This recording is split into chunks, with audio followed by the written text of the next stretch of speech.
দুইটার সময় তওবা করে লাভ নাই। একটা হচ্ছে মৌতের যন্ত্রণা শুরু হয়ে গেলে, মৃত্যুর যন্ত্রণা শুরু হয়ে গেলে আগে পা থেকে শুরু হয়ে আস্তে আস্তে গলার দিকে আসে। হাদিসে যেমনটা এসেছে, সূরা ওয়াকিয়ার মধ্যেও আছে যে পায়ের দিক থেকে যন্ত্রণা শুরু হয়ে আস্তে আস্তে আস্তে আস্তে এই গলার দিকে আসে, এবং আত্মাটা গলার এখানে যখন চলে আসে, এখান থেকে মালাকুল মউত আত্মাটাকে নিয়ে চলে যায়। এবং চোখ দিয়ে তাকিয়ে থাকে মানুষ, রূহটা চলে গেলে মানুষ চোখ দিয়ে তাকিয়ে থাকে। দেখবেন এই কারণে মৃত ব্যক্তি তাকিয়ে থাকে, চোখ খোলা থাকে। এবং তখন আসমান থেকে সিঁড়ি নামিয়ে দেওয়া হয়, ওই সিঁড়িতে করে আত্মা চলে যাচ্ছে, ও তাকিয়ে দেখে যে আত্মা চলে যাচ্ছে। এবং মানুষ মারা যাওয়ার পরে চোখ জীবিত থাকে অনেকক্ষণ।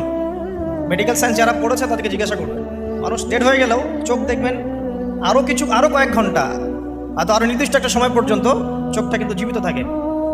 এই জন্যে চোখ বন্ধ করে দিতে হয়। যাই হোক, যেটা বলছিলাম যে মৌতের যন্ত্রণা শুরু হয়ে গেলে তওবা করে লাভ নাই, তওবার দরজা বন্ধ। আর পশ্চিম দিক থেকে সূর্য উঠে গেলে তওবা করে লাভ নাই, তওবার দরজা বন্ধ।